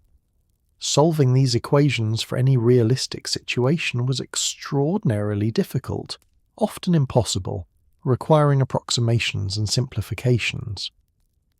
But the theory made predictions that could be tested. Newton's theory predicted that the planet Mercury should orbit the Sun in an ellipse that held its orientation in space. But observations showed that Mercury's orbit precessed, that the ellipse rotated slowly over time. The precession had been observed for decades and could not be explained by the gravitational influence of other planets. It was a small effect, but a real discrepancy between observation and Newton's theory. Einstein's general relativity predicted exactly the amount of precession that was observed, with no adjustable parameters, no fudge factors. When Einstein did the calculation and saw that his theory matched the observed precession of Mercury's orbit to within the measurement uncertainty, he later said his heart pounded and that he had the feeling that something had snapped inside him. He knew he had found the truth. The theory also predicted that light from distant stars would be bent as it passed near the Sun, the photons following curved paths through the warped space-time created by the Sun's mass. The bending would be twice as large as a crude Newtonian calculation would suggest. Einstein had predicted light bending in 1911 using an incomplete version of his theory, but the full general relativity gave a different, larger value. This prediction could be tested during a total solar eclipse when stars near the Sun's position in the sky became visible. If photographs were taken during the eclipse and compared with photographs of the same star field taken when the Sun was elsewhere in the sky, the stars' apparent positions would be shifted by the gravitational bending of their light. Measuring this shift would test Einstein's theory. World War I prevented such observations. Astronomers could not mount expeditions during wartime, but Einstein published his theory in 1916 in a series of papers and a comprehensive article in the journal Annalen der Physik. General relativity was now public, waiting for the war to end so it could be tested. The war ground on through 1916 and 1917 and into 1918. A senseless slaughter in the trenches of France and Belgium, poison gas and machine guns killing millions for a few miles of muddy ground. Einstein's health suffered during these years. He developed stomach problems, likely an ulcer, and lost significant weight. He was exhausted, depressed by the war, lonely despite his relationship with Elsa. The German blockade caused food shortages in Berlin. Einstein lived on meagre rations, his diet inadequate for someone doing intense intellectual work. Elsa took care of him, bringing him food, nursing him when he was ill, providing the domestic comfort he needed. They grew closer, and it became clear they would marry once Einstein's divorce from Mileva was finalized. Mileva resisted the divorce. She hoped for reconciliation, or perhaps simply wanted to make Einstein suffer. But Einstein was determined. He offered Mileva a bargain. She would agree to a divorce, and in return, if he ever won the Nobel Prize, he would give her the prize money. This was an extraordinary offer. The Nobel Prize money was a large sum, and Einstein seems to have been confident he would win it eventually. Mileva agreed. The divorce was finalized in February 1919. Einstein and Elsa married in June 1919. Einstein gained not just a wife but a household. Since Elsa's 2 daughters from her previous marriage lived with her, suddenly Einstein was a stepfather, living in a bourgeois Berlin apartment with Elsa managing everything, keeping the household running, shielding him from practical concerns, allowing him to focus entirely on his work. That same year, 1919, British astronomers finally tested Einstein's prediction about light bending during a solar eclipse.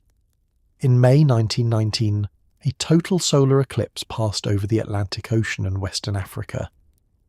2 British expeditions, one to Sobral in Brazil and one to Principe Island off the coast of West Africa, photographed stars near the Sun during totality. The observations were difficult, the measurements uncertain, the weather at Principe poor. But when Arthur Eddington, the leader of the Principe expedition, analysed the photographic plates, he found that the stars' positions were shifted by an amount consistent with Einstein's prediction, not with Newton's, not with a naive bending calculation, but specifically with the amount predicted by general relativity. In November 1919, the results were announced at a joint meeting of the Royal Society and the Royal Astronomical Society in London. The announcement was dramatic. A British expedition, led by a Quaker pacifist, Eddington, had confirmed the theory of a German scientist during the aftermath of a war between Britain and Germany. Science had transcended nationalism. Truth had prevailed over politics. Overnight, Einstein became world famous. The eclipse observations were front-page news across the globe. Newspapers struggled to explain relativity to general readers, producing oversimplified and often misleading accounts. But the essential message was clear. A German Jew had overthrown Isaac Newton, the greatest scientist Britain had ever produced, and shown that space and time themselves were malleable, subject to bending and warping. The public was fascinated by the idea that time could slow down, that space could curve, that reality itself was stranger than anyone had imagined. Einstein became the embodiment of the mysterious, incomprehensible genius, the wild-haired professor whose thoughts were too deep for ordinary mortals to grasp. Photographs of him appeared everywhere. His face became internationally recognizable. Requests for interviews and lectures poured in. Einstein had not sought fame. He had pursued physics for its own sake, driven by curiosity and the desire to understand nature. Now he was a celebrity, mobbed by reporters, asked for opinions on everything from politics to philosophy, invited to give lectures to packed audiences who came to see the famous genius in person, even if they could not follow his mathematics. He handled the fame with humour and grace, self-deprecating about his own contributions, generous in crediting others, willing to engage with the public.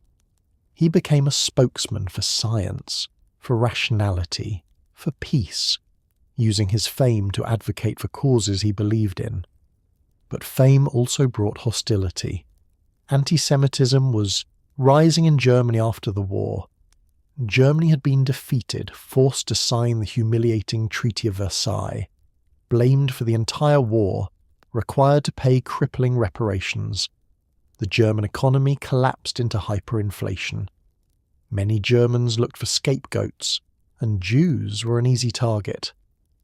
A movement arose to attack Jewish physics, including Einstein's relativity theory. A group calling itself the Study Group of German Natural Philosophers organised rallies attacking Einstein personally, claiming his theories were incomprehensible Jewish nonsense designed to corrupt German science. Philipp Lenard, a Nobel Prize-winning physicist who had become a Nazi sympathiser, led the attacks, calling relativity a Jewish fraud. Einstein was threatened. He received death threats in the mail. When he gave lectures, there were sometimes organised disruptions.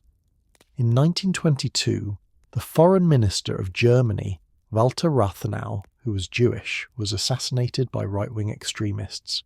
Einstein, also Jewish and also prominent, feared he might be next. For a time, he reduced his public appearances and avoided announcing his travel plans in advance. Despite the hostility, Einstein continued his work. Through the 1920s, he pursued what he called a unified field theory, an attempt to combine gravity and electromagnetism into a single theoretical framework, just as Maxwell had unified electricity and magnetism in the 19th century. Einstein believed that general relativity was not the final theory, that it needed to be merged with electromagnetism into a more comprehensive theory. He also engaged with the developing quantum mechanics, though with increasing discomfort. In the mid-1920s, a younger generation of physicists, including Werner Heisenberg, Erwin Schrödinger, Max Born and Niels Bohr, developed the full mathematical framework of quantum mechanics, a theory that described the behaviour of atoms and subatomic particles. Quantum mechanics was extraordinarily successful. It explained atomic structure, chemical bonding, the behaviour of matter at the smallest scales. But it was also deeply strange. It said that particles did not have definite positions or velocities until they were measured, that reality at the quantum level was fundamentally probabilistic, that an electron could be in a superposition of multiple states simultaneously until observation collapsed the superposition into a single outcome. Einstein hated this. He believed reality should be objective, definite, independent of observation. He famously declared that God does not play dice with the universe, rejecting the idea that nature was fundamentally random. He engaged in long debates with Niels Bohr about the interpretation of quantum mechanics, proposing thought experiments designed to show that quantum mechanics must be incomplete, that there must be hidden variables determining outcomes that quantum mechanics described only statistically. Bohr defended quantum mechanics, arguing that Einstein was clinging to outdated classical intuitions, that reality really was as strange as quantum mechanics said. The Einstein-Bohr debates became legendary in physics, two giants arguing about the deepest questions of how reality works. Most physicists sided with Bohr, accepting quantum mechanics as the correct description of nature even if its implications seemed bizarre. Einstein was increasingly isolated from the mainstream of physics. While younger physicists embraced quantum mechanics and used it to make stunning progress, Einstein pursued his unified field theory, publishing paper after paper proposing different mathematical approaches, none of which led anywhere. His colleagues worried that he was wasting his later years on a futile quest, but Einstein was convinced that quantum mechanics in its current form was incomplete and that a deeper theory was waiting to be discovered. In 1921, Einstein was awarded the Nobel Prize in Physics, not for relativity, which the Nobel Committee still considered too speculative, but for his 1905 work on the photoelectric effect, the explanation of a light quanta. The award vindicated his long-ago promise to Mileva. True to his word, he gave the prize money to her. She used it to buy apartment buildings in Zurich, providing rental income that supported her and their sons for the rest of her life. Through the 1920s, Einstein travelled extensively, lecturing in America, Japan, France, England, giving speeches to huge audiences, meeting with world leaders, using his fame to promote causes he cared about. He became an advocate for Zionism, not initially because he wanted a Jewish state, but because he saw in the Zionist movement a way to preserve Jewish culture and provide refuge for persecuted Jews. He helped raise funds for the Hebrew University in Jerusalem and travelled to Palestine to support its establishment. But even as he travelled and lectured, he always returned to Berlin, to his work, to his apartment with Elsa, to his study filled with papers and books where he pursued his unified field theory. He maintained correspondence with physicists around the world, keeping up with developments even as he pursued his own path. He was productive and engaged, still at the centre of the physics community, even as his interests diverged from the mainstream. Then, in January 1933, Adolf Hitler became Chancellor of Germany. The Nazis took power, and everything changed. Within weeks, the Nazis began purging Jews from universities and government positions. Books by Jewish authors were burned. Jewish businesses were boycotted. The study group that had attacked Einstein's physics in the 1920s now had government support for their anti-Semitic campaign. Einstein was travelling when Hitler took power. He had gone to the United States in December 1932 to lecture at the California Institute of Technology. When news reached him of the Nazi takeover, he announced that he would not return to Germany. He resigned from the Prussian Academy, renounced his German citizenship for the second time in his life, and accepted a position at the newly established Institute for Advanced Study in Princeton, New Jersey. Elsa followed him, leaving Berlin with whatever belongings they could pack, abandoning their apartment and most of their possessions. Einstein's sisters and extended family scrambled to leave Germany. Many succeeded, some did not, and would later perish in the Holocaust. Einstein arrived in Princeton in October 1933 as a refugee. He was 54 years old, world famous, financially secure thanks to his position at the Institute, but also homeless, exiled from Europe, watching from across the Atlantic as the country of his birth descended into barbarism. Princeton in the 1930s was a quiet university town in New Jersey, sleepy and provincial compared to Berlin. The Institute for Advanced Study was not yet established on its own campus, but was temporarily housed in buildings at Princeton University. The Institute was a kind of paradise for scholars, a place where mathematicians and physicists could pursue research without teaching duties, supported by generous salaries and excellent facilities, free to work on whatever interested them. Einstein settled into a house at 112 Mercer Street, a modest white frame house that would be his home for the rest of his life. Elsa set up the household, tried to shield Einstein from constant requests for interviews and appearances, manage visitors and correspondence. Einstein walked to his office at the Institute each morning, worked on his equations, returned home for lunch, worked in the afternoon, played his violin in the evenings. He made friends in Princeton, especially with Kurt Gödel, the Austrian mathematician who had proven that any sufficiently complex mathematical system contained true statements that could not be proven within the system. Einstein and Gödel walked together regularly discussing mathematics and philosophy, two exiles trying to understand the abstract structures underlying reality while the world around them prepared for war. Elsa died in December 1936 after a long illness. Einstein was grief-stricken. Despite the problems in his first marriage, his marriage to Elsa had been successful, perhaps because Elsa had asked little emotionally while providing the stability Einstein needed. Her death left him alone in the house on Mercer Street. His sister Maya eventually moved in with him, keeping house, providing companionship.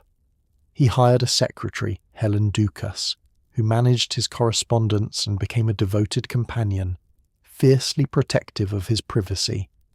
The household settled into a quiet routine, Einstein working, Maya managing the domestic side, Dukas handling the outside world.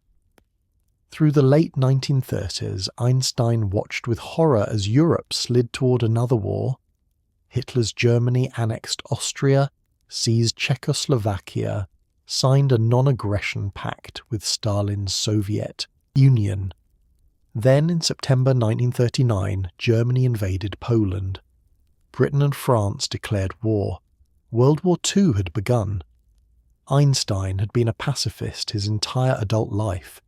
He had opposed World War I, advocated for international cooperation and disarmament, argued that military force was never justified. But the Nazis changed his thinking. Nazism could not be reasoned with. It could only be defeated. He supported the Allied war effort, though it tore at him to abandon his pacifism. In 1939, physicists discovered nuclear fission, the splitting of uranium atoms that released enormous energy. Experiments showed that a chain reaction might be possible, where each fission triggered more fissions, releasing exponentially increasing energy. It became clear that an atomic bomb was theoretically possible, a weapon of unprecedented destructive power. Several refugee physicists, including Leo Szilard and Eugene Wigner, grew concerned that Nazi Germany might develop such a weapon. They convinced Einstein to sign a letter to President Franklin Roosevelt warning of the possibility and urging the United States to begin its own atomic research. Einstein agreed. In August 1939, he signed the letter that Szilard had drafted, lending his name and prestige to the warning. The Einstein-Szilard letter is often credited with launching the Manhattan Project, the vast American effort to build an atomic bomb. In reality, the letter was one of several factors that influenced Roosevelt's decision, but Einstein's signature carried weight. The great physicist had warned of the danger, and that warning was taken seriously. Einstein played no role in the Manhattan Project itself. He was never invited to participate, never offered a position in the project. This was partly because his pacifism made security officials nervous, but also because Einstein was a theoretical physicist, while the bomb project needed experimentalists and engineers. Einstein spent the war years in Princeton working on his unified field theory, contributing occasionally to war-related research on less sensitive topics, living quietly while across the ocean millions died. In April 1945, Franklin Roosevelt died. Einstein was saddened by the loss of a president he had respected. A few days later, on April 12th, Hitler committed suicide in his bunker in Berlin. Germany surrendered on May 8, 1945. The war in Europe was over, but the war in the Pacific continued. Japan fought on even as American forces closed in on the Japanese home islands. In July 1945, the Manhattan Project successfully tested the first atomic bomb in the New Mexico desert. The bomb worked. The energy Einstein's equation E=mc had predicted was real. A few pounds of uranium converted to energy could destroy a city. On August 6, 1945, an American bomber dropped an atomic bomb on Hiroshima, Japan. The city was obliterated. 70,000 people died instantly, with tens of thousands more dying later from radiation sickness and injuries. 3 days later, a second bomb destroyed Nagasaki. Japan surrendered on August 15th.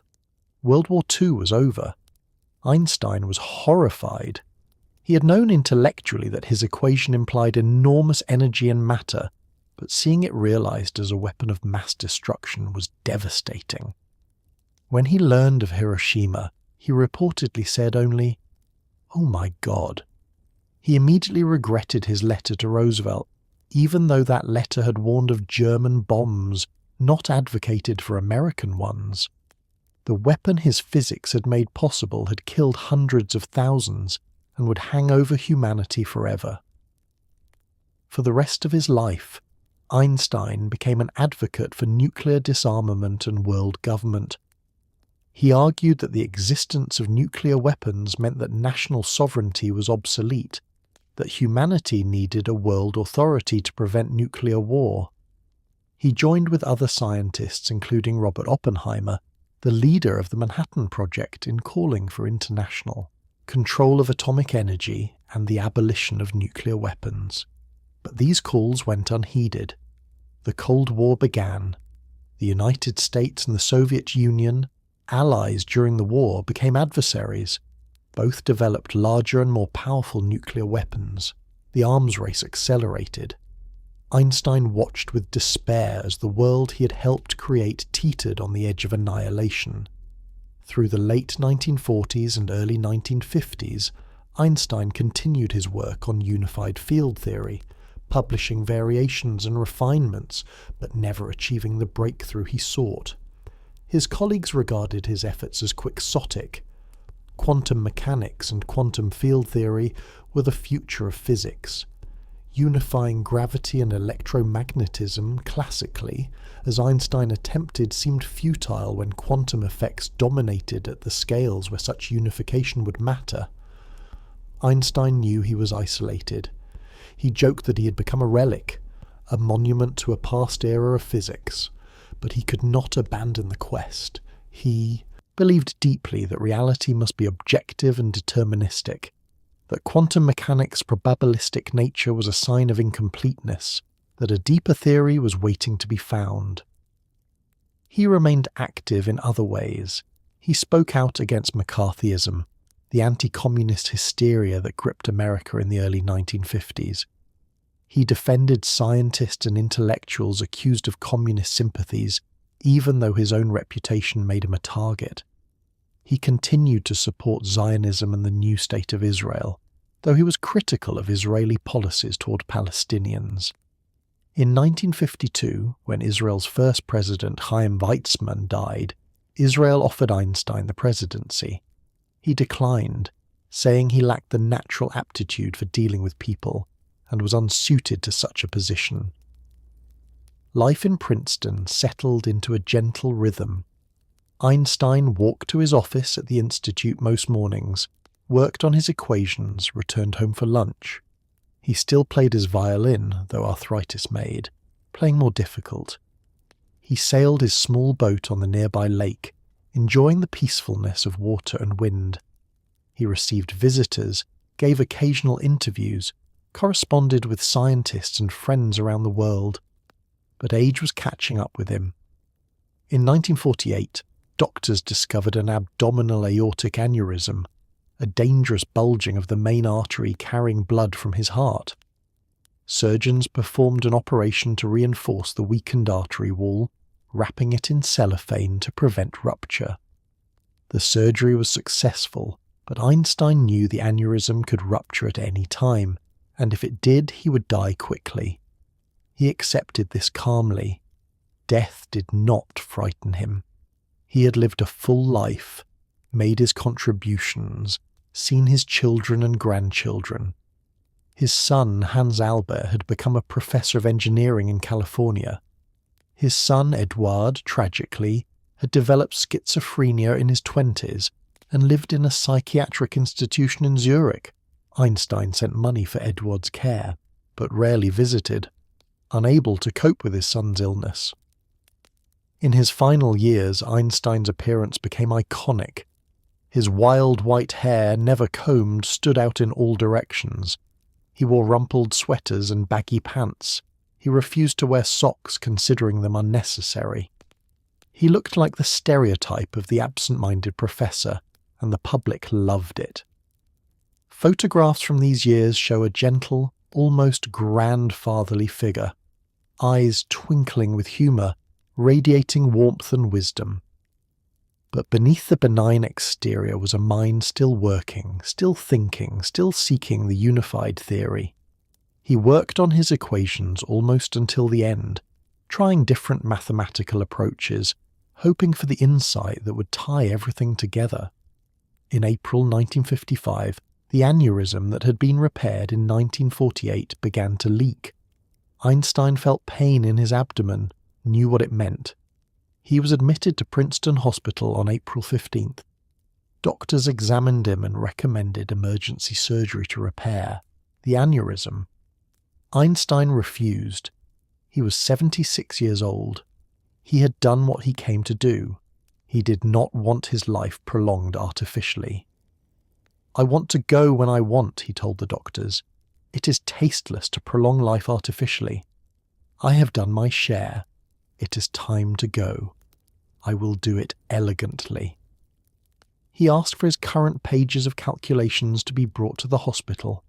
Even in his hospital bed, weak and in pain, he worked on his equations, trying to solve the unified field theory. He wrote a few more lines, made some corrections. The work remained unfinished. His family came to visit, his stepdaughter Margot, his secretary Helen Dukas.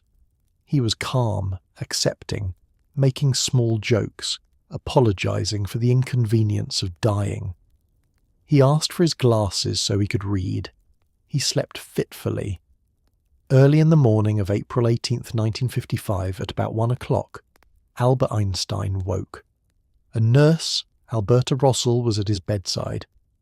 Einstein muttered a few sentences in German, his native language, the language he had spoken as a child in Munich. The nurse did not speak German. She did not understand what he said. Whatever Einstein's final words were, whatever thought or observation or joke passed through his mind in those last moments, was lost forever. A moment later the aneurysm ruptured. Blood flooded into Einstein's abdomen. His blood pressure dropped. His breathing stopped. At 1:15 a.m. on April 18, 1955, Albert Einstein died. The nurse called the doctors. They confirmed death, noting the cause as rupture of the abdominal aortic aneurysm. The body was taken to the hospital morgue. According to Einstein's wishes, there would be no funeral, no grave, no monument. He wanted to be cremated and his ashes scattered to disappear completely, to avoid becoming an object of veneration. But something happened that Einstein had not wanted. The pathologist who performed the autopsy, Dr. Thomas Harvey, removed Einstein's brain without permission from the family. Harvey preserved the brain in formaldehyde, photographed it, sectioned it into pieces, distributed samples to researchers. He claimed he wanted to study the brain to understand the source of Einstein's genius. The theft of Einstein's brain became a minor scandal when it was discovered. Hans Albert Einstein was furious, but by then the brain had been preserved and cut up.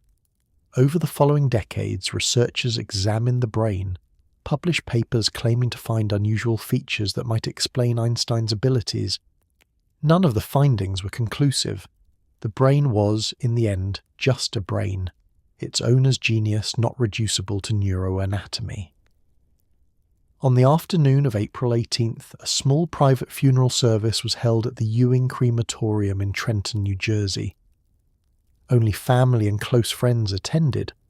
Otto Nathan, Einstein's friend and executor of his estate, read passages from Goethe. There were no speeches eulogizing Einstein, no religious ceremony. The service lasted only minutes. Einstein's body was cremated. His ashes were scattered at an undisclosed location, as he had wished. There is no grave, no marker, no place where pilgrims can visit. He returned to the elements, becoming part of the world he had spent his life trying to understand. News of Einstein's death made front pages around the world. Newspapers published long tributes, recounting his life, his work, his impact on science and civilization. President Eisenhower issued a statement praising Einstein's contributions to human knowledge, and his dedication to peace. Scientists from every country expressed sorrow at the loss. But the death also marked the end of an era in physics. Einstein had been the last link to the heroic age of early 20th century physics, the age of Planck and Bohr and Schrödinger, the age when a single person could revolutionize understanding of nature through pure thought. Physics was becoming more collaborative, more experimental, more dependent on enormous machines and large teams. The age of the solitary genius working with paper and pencil was ending. The legacy of Albert Einstein extends so deeply into the structure of modern life that we barely notice it anymore. We live in a world that Einstein made comprehensible, even as the man himself has faded into icon and myth, his wild hair and tongue-out photograph more familiar than the actual substance of his thought. The immediate impact of Einstein's work was to complete the revolution in physics that had begun with Planck's quantum hypothesis in 1900. Newton's physics, which had governed scientific understanding for 2 centuries, was overthrown twice, by special relativity for fast-moving objects and by quantum mechanics for very small objects. General relativity extended this revolution to gravity, replacing Newton's instantaneous action at a distance force with a geometric curvature of space-time. Special relativity and general relativity together created the framework for modern physics. Every experiment, every observation, every theory developed since 1915 has had to be consistent with Einstein's insights. The GPS satellites that make smartphone navigation possible work only because their clocks are corrected for relativistic time dilation, running slightly faster in their orbits than clocks on Earth's surface, exactly as Einstein's equations predict.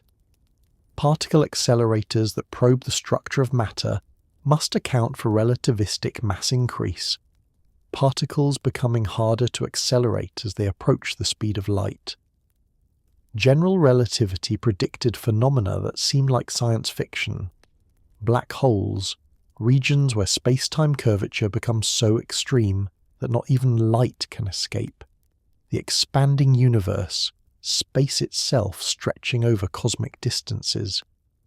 Gravitational waves, ripples in space-time travelling at the speed of light.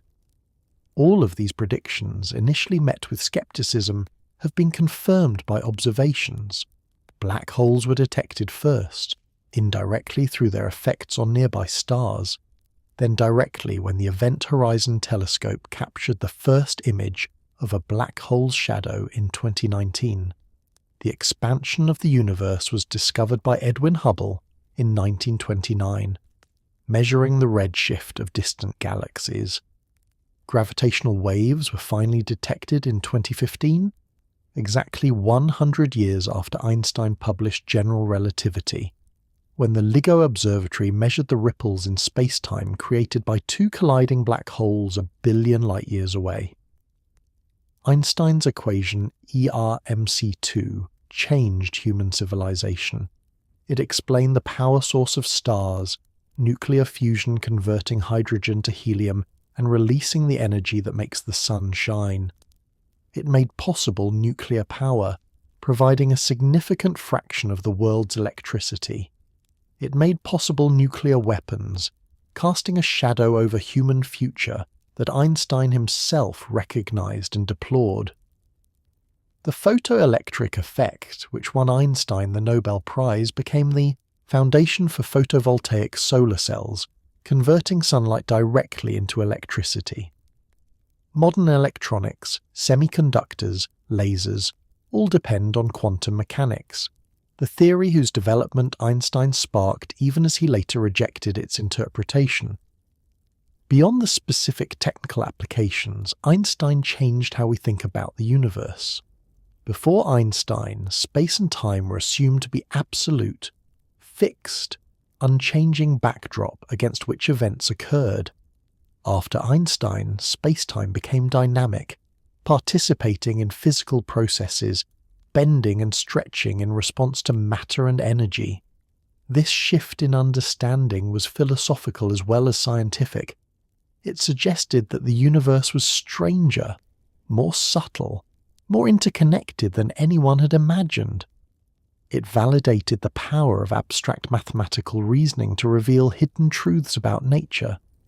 It showed that common sense and everyday intuition could be wrong about the deeper structure of reality. Einstein became the public face of science in the 20th century, the embodiment of genius and abstract thought.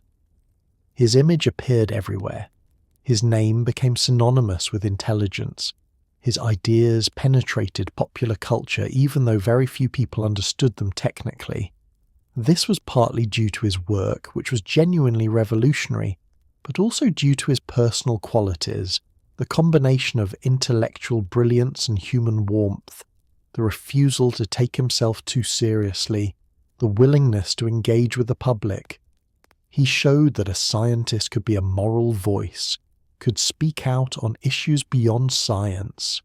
His opposition to nuclear weapons, his advocacy for civil rights, his support for Zionism, his criticism of McCarthyism, all established a model of the scientist as public intellectual, using the credibility gained through scientific achievement to influence broader social and political questions. Yet Einstein's personal life reveals the costs of genius and the complexity of the man behind the myth. His treatment of his first wife Mileva was often cold and calculating. His abandonment of his daughter Liesel remains troubling. His emotional distance from his sons, particularly from Edward, whose schizophrenia he could not cope with, shows limitations in his capacity for intimacy and emotional engagement. He was not a saint, not a perfect humanitarian despite his advocacy for peace and justice. He was a flawed human being whose gift happened to be an extraordinary capacity for abstract thought, for seeing mathematical patterns in physical phenomena, for holding competing ideas in mind until he could find the deeper principle that reconciled them. Modern assessments suggest Einstein may have been on the autism spectrum, his intense focus and difficulty with social interaction fitting patterns recognized today. This is speculative diagnosis across time, but it offers a framework for understanding his contradictions, how someone could be so empathetic in the abstract, advocating for humanity and peace, while being emotionally unavailable in personal relationships. In physics, Einstein's later isolation from the mainstream remains instructive. His refusal to accept quantum mechanics as a complete theory, his pursuit of unified field theory using classical methods, his rejection of the probabilistic interpretation of reality, all proved futile. Quantum mechanics has been confirmed by countless experiments. The unified field theory Einstein sought has not been found using his methods, though modern string theory and other approaches pursue similar goals using quantum frameworks Einstein never accepted. Yet even in his failures, Einstein demonstrated something valuable. He showed the importance of following one's own intuition, of pursuing questions that matter to you even when others consider them futile. He refused to accept answers that felt incomplete, that violated his sense of how reality should work. This stubbornness led nowhere in his later work, but it had driven his earlier breakthroughs. The same quality that made him question Newton and Maxwell made him question Bohr and Heisenberg. The debates between Einstein and Bohr about quantum mechanics, recorded in letters and recollections, remain philosophically fascinating, even though most physicists consider Bohr to have won on scientific grounds. Einstein's famous assertion that God does not play dice, Bohr's reply that Einstein should stop telling God what to do. These exchanges go beyond technical physics to questions about the nature of reality, the role of observation, the meaning of probability. Einstein's hope was always for a deeper theory, one that would preserve the objective reality he believed in, while explaining quantum phenomena as emerging from some underlying deterministic structure. This hope has not been fulfilled, and most physicists doubt it will be. But the search continues, and even if Einstein's specific approach was wrong, His insistence that we should not be satisfied with mysteries might still drive future breakthroughs. The institutions Einstein helped establish continue his legacy. The Institute for Advanced Study in Princeton, where he spent his final decades, remains a paradise for theoretical research, supporting mathematicians and physicists to pursue fundamental questions without teaching duties or pressure to produce practical applications. The model Einstein embodied, of pure research driven by curiosity, has been copied at institutes around the world. The Hebrew University in Jerusalem, which Einstein helped found, and to which he left his papers and the rights to his image, preserves his legacy in the Jewish community he supported despite his own irreligious outlook. The university's Albert Einstein archives contain over 80,000 documents, letters, manuscripts, photographs, a record of one of the most consequential lives of the modern age. More broadly, Einstein's example showed that science transcends national boundaries, that truth is universal, that cooperation across borders and cultures is not just possible but necessary. His own life, moving from Germany to Switzerland to Germany to the United States, refusing nationality that conflicted with his values, standing apart from nationalistic fervour, embodied this internationalism. In an era when science faces new challenges, when expertise is questioned, when nationalism and tribalism resurge, Einstein's example reminds us of science's power to unite, to find common ground in shared observation and mathematical reasoning. His willingness to change his views when evidence demanded it, to accept that he was wrong about quantum mechanics even while maintaining his philosophical objections, shows the scientific attitude at its best. The photograph taken at his 72nd birthday party in 1951 captures something essential. Einstein, asked by the photographer to smile, stuck out his tongue in a playful gesture of rebellion. The image became iconic, the serious genius showing mischievous humour, refusing to take himself too seriously, maintaining to the end a quality of playfulness and wonder. That playfulness was central to his genius. He thought in images and experiments, imagining riding a beam of light, visualizing trains and clocks, picturing falling elevators. He played with ideas the way children play with toys, following his curiosity wherever it led, delighting in surprising conclusions. Science was not work to Einstein, but play, the best kind of play, where you discover real truths about how things work. The man himself is gone now for nearly 70 years. The wild white hair, the rumpled sweater, the violin under his chin, the boat on the lake, the study filled with papers all vanished into memory and photograph. The house on Mercer Street stands, preserved but empty of his presence. The chalkboard at Princeton, where he scrawled his last equations, has been erased and written over countless times. But the ideas persist. Every physics student learns special relativity, working through the Lorentz transformations, deriving time dilation and length contraction, understanding how simultaneity is relative. Every physics student learns general relativity, studying the field equations, calculating simple metrics, understanding how mass curves space-time. Every physics student knows EAMC2, knows the photoelectric effect, knows that Einstein changed everything. The universe Einstein revealed, four-dimensional space-time curved by matter and energy, where time slows near massive objects and space stretches between galaxies, where light has both wave and particle nature, where mass and energy are equivalent, where nothing can travel faster than light. This is the universe we live in, the universe that satellite navigation and GPS confirms every time we use our phones, the universe that particle accelerators and astronomical observations verify again and again. 3 centuries from now, will Einstein's theories still be taught? Almost certainly yes. They're too accurate, too fundamental. too deeply woven into the structure of physics to be discarded. They may be supplemented by deeper theories, perhaps the quantum gravity theory Einstein never found. They may be special cases of more general principles, the way Newton's gravity is a special case of Einstein's.